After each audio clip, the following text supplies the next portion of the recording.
กินเลยดิ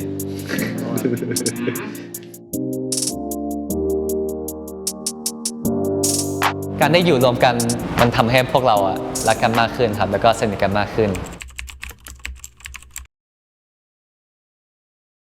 วันนี้เราจะทำอะไรอ่ะวันนี้เรากำลังจะไปซื้อของเพื่อทำอาหารให้ทุกคนกินเย็นนี้วันนี้เมนูจะเป็นอะไรเดี๋ยวเราค่อยไปรอดูตอนเราซื้อของกัน ตอนนี้กำลังจะไปซื้อวัตถุดิบในการทำ ใช่ครับ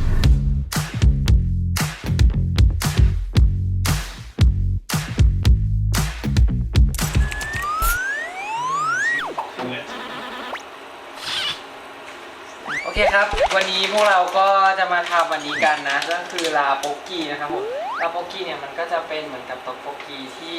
มีมาม่าอยู่ในนี้ด้วยนะครับซึ่งวัตถุดิบเราในวันนี้ก็จะมีไส้กรอกแล้วก็มีไข่อันสุดท้ายนี่ก็คือโมซาเรลล่ามอสซาเรลล่าชีสค่ะอันตอนแรกเดี๋ยวเราต้มไข่กันก่อน ไปล้างมือก่อน ปาล์มก็ยก ไปล้างมื ใส่ อก่อน เล สิ ยไม่แต่ว่าไข่มันมีเปลือกไงไม่ต้องล้างก็ได้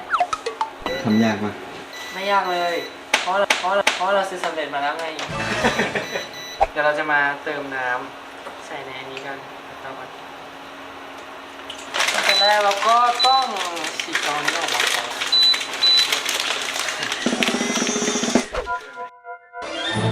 ไก่ก็มีไม่ใช่ไก่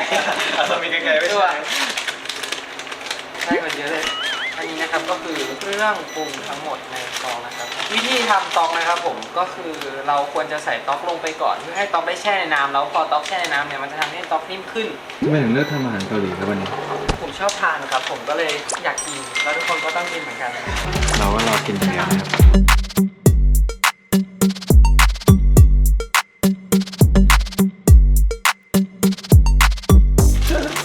เราปวด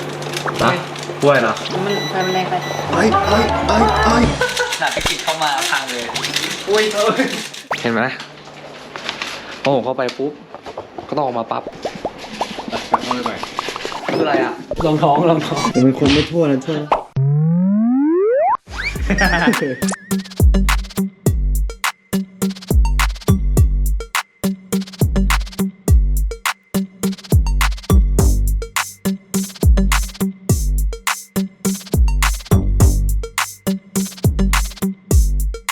เป็นคนทำเองก็ต้องชิม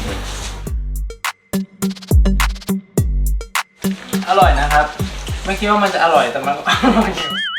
เสร็จแล้วนะครับผมสำหรับลาป๊อกกี้ของพวกเรา2คนนะครับผมเดี๋ยวเมนูต่อไปเนี่ยเราจะไปทำเป็นชาบูกันนะครับโอเคเราไปดูพี่ๆทำกันก่อนว่าจะรอดไหมชาบูไป let's go คอยดูแล้วกันนะว่าฝีมือการเตรียมอาหารของพวกผมจะเป็นยังไงเอ๊ะเตรียมอาหารได้หรอ ก็เดี๋ยววันนี้เราจะมาทำสุกี้กินกันนะครับ เป็น ชาบู ชาบู ไม่เหมือนกันเหรอ วันนี้พวกเราก็จะมาทำชาบู มันดูเหมือนจะทำง่ายนะจริงๆมันทำยากนะ มันยากมากเลยทุกคน ยังไงก่อนดีนะ ก็เริ่มจะหั่นผักก่อน เดี๋ยวเรามาเริ่มกันเลยนะ โอเคเรามาเริ่มกันเลยดีกว่า มาพี่ว่าเราจะทำเกลือเดี๋ยว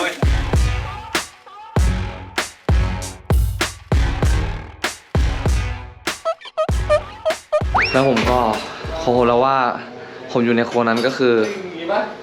เป็นส่วนเกินจริงๆครับ ล้างจานก็แตก ล้างผักน้ำก็ท่วม เดินก็ชนกับแก้วที่ก็แตก เราได้รับรู้แล้วว่าการทำอาหารกันเอง ซื้อกินดีกว่า ซื้อกินดีกว่า ตอนนี้เราก็เตรียมวัตถุดิบในการกินชาบูของเราเสร็จแล้วนะครับตอนนี้เราก็จะทำการ ต้มครับต้ม ผักและเนื้อนะครับผม ใช่ไหมครับคุณเอ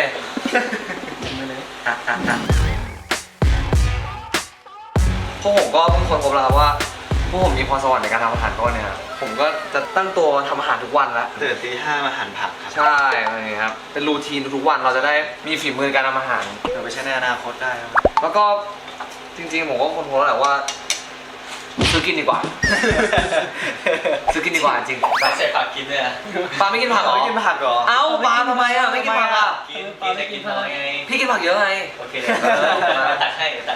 ได้เลยปาล์มสำหรับมื้อเย็นของเราในวันนี้นะครับก็เสร็จเป็นที่เรียบร้อยนะครับกับชาบูของที่พวกผม3คนแล้วก็ ลาโปกกี้ของปาล์มกี้นะครับ ก็ผมขอตัวไปกินก่อนดีกว่าเพราะว่าค ค่อนข้างที่จะหิวมากพอสมควรแล้วไปกันดีกว่าทุกคน บ๊ายบาย บ๊ายบายไปทุกคน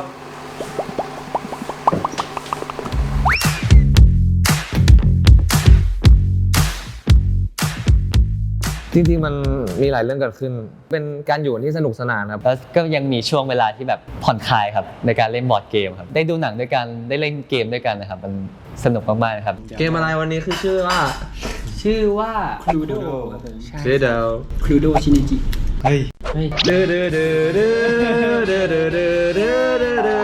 ครับก็วันนี้ก็จบกันแล้วนะครับ ยัง ก็เราจะดูหนังผีกันนะครับเรื่องอะไรนะ หนังผีอินโดกับหนังผีญี่ปุ่นครับ ซึ่งเราเลือกแล้วว่าเป็นญี่ปุ่นแล้วกัน ใช่แล้วพี่เนยก็ยืนยันว่า ถ้าไทยก็ดีอยู่ หนักเหมือนกัน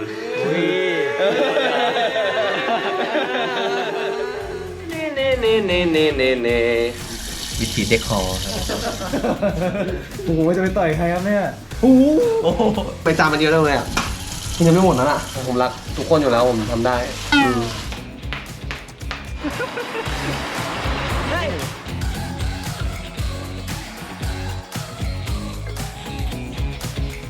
ปักกี้ไป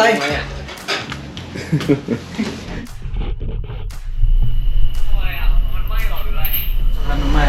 ว้าไฟไหม้จริงเหรอไฟจริงแล้วมันกรอบไหมโอ้โหกรอบเลยกรอบแบบแข็งอะ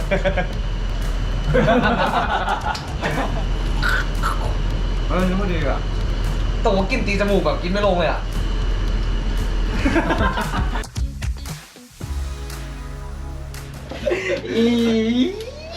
รักมึงไหม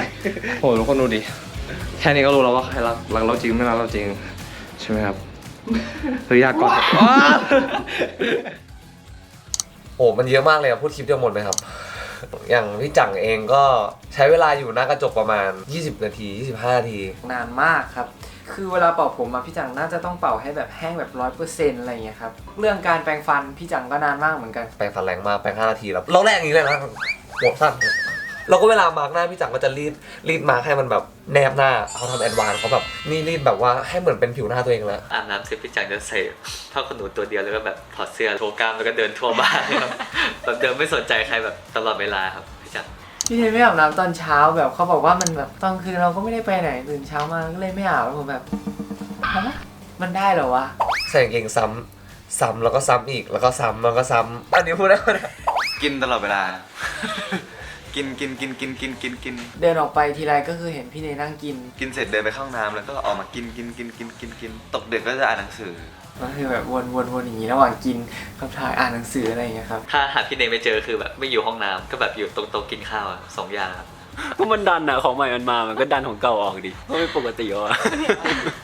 มุมแปลกๆของพี่กิตในเรื่องความสะอาดเวลาใส่รองเท้าเขาจะมีแอเรียที่แบบรองเท้าสามารถอยู่ได้แค่นี้เท่านั้น ถ้าเกิดว่าใครใส่เข้าไปเขาจะไล่ถูไปอะไรอย่างเงี้ยครับเขาจะเป็นแบบซูเปอร์รักความสะอาดครับ ก็เป็นกิจนะครับ ก็คือเสียงดังวอกเวกโวยวายเดินเดินเสียงดังพูดไม่หยุดพูดทั้งวัน energy เยอะ ผมนอนอยู่ผมยังได้ยินเสียงพี่กิตเลยแบบคนแรกใช้เสียงดังมากแล้วก็ทำลายเขาของทำลายทุกอย่าง เป็นโคตรตรงข้ามของไอ้ปาล์ม ส่วนปาล์มก็ติด YouTube ก็คือนางจะมีโทรศัพท์ของนางอยู่ แล้วก็มีหูฟังของนางข้างหนึ่ง ไปไหนมาไหนมันจะแบบใส่หูฟังตลอดดูนู่นดูนี่ตลอดอะ แล้วเวลาคนเรียกอะไรปาล์มก็จะครับ แล้วก็หันไปดู YouTube ต่อ แต่พอมีอะไรที่มันแบบสะกิดหูนางขึ้นมานางก็จะยิ้มแบบ ปาล์มติดโทรศัพท์มากเลยอะ ปักกี้จะเป็นคนคล้ายๆกิจครับ ก็คือจะคุยเป็นสองคนนี้เป็นคนที่คุยกันตลอดเวลา ถ้าไม่บอกฝันดีปักกี้รู้คืนปักกี้จะงอนบอกว่าทำไมเมื่อคืนไม่บอกฝันดีเคยโดนงอนแล้วไม่บอกคืนนึงก็เลยต้องบอกกูไน2 รอบ ถึงเวลานอนก็จะเสียบหูฟัง จะเริ่มด้วยท่านี้ครับ แต่ตื่นเช้ามาจะแบบ ทั่วเตียงเลยหมุนทั่วเตียงแล้วก็แบบ แล้วก็พอใกล้เวลาเช้าแบบ ปักกี้จะเริ่มเสร็จตัวแล้วกลับมาที่เดิมปุ๊บแล้วก็ตื่น แล้วก็นอนอย่างนี้ แล้วพอผมบอกว่าเมื่อคืนปักกี้นอนดิ้นมากปักกี้บอกว่าป้าผมตื่นมาผมก็สภาพนี้เลย ผมก็ไม่เข้าใจทำได้ไง ปักกี้ครับไม่เคยทำเวรเลยครับ อุ้ยปักกี้ไม่เคยทำเวรปักกี้ไม่เคยทำเวรนะ ปักกี้ไม่เคยทำ เอาแล้ว ตลอดทำอย่างนี้หน่อย ทุกคนช่วยกันทำเวรปักกี้หมดเลยครับปักกี้ไม่ค่อยทำเวรเลยครับ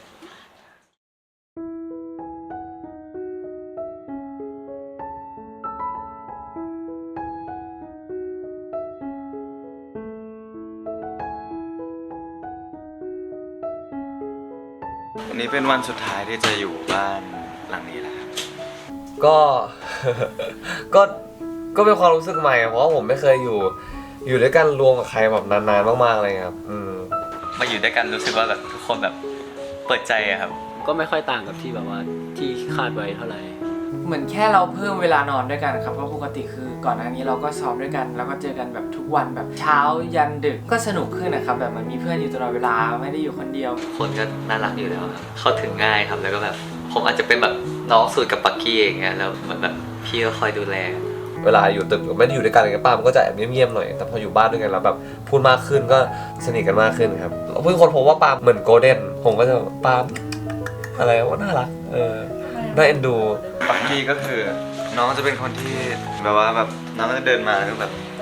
ตัวน้องอ่ะน้องเดินเหมือนมีกระดูกเดินไปแล้วแบบเดินมาเล่นนู่นเล่นนี่เนี่ยปักกี้นี่แบบเราเดินในบ้าน ไม่มี ไม่มีอ่ะ ไม่มี ไม่มีอ่ะ เหมือนพี่จังก็เป็นฟีลแบบว่าพี่ใหญ่ใช่ไหมก็จะเป็นคนแบบว่า ดูแลน้องๆครับมีแบบปัญหาอะไรก็แบบปรึกษาพี่จักรนะครับ เป็นพี่คนโตที่พึ่งได้ ก็เป็นคนที่น่านับถือ ส่วนพี่เนก็เป็นแบบเดี๋ยวจะเช็ดเดี๋ยวจะถูเดี๋ยวจะล้างจานอะไรเงี้ยก็เป็นคุณลุงของบ้านเลยครับอังเคิลเนก็อยู่กับทุกคนมันก็ประทับใจแล้วเพราะว่าแบบมันได้สนิทกันมากขึ้นแล้วก็แบบได้รู้สึกว่าแบบเป็นครอบครัวเดียวกันมากขึ้นนะครับใช่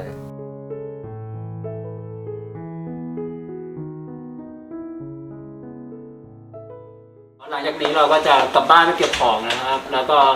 ไปเจอกันที่สนามบินกัน go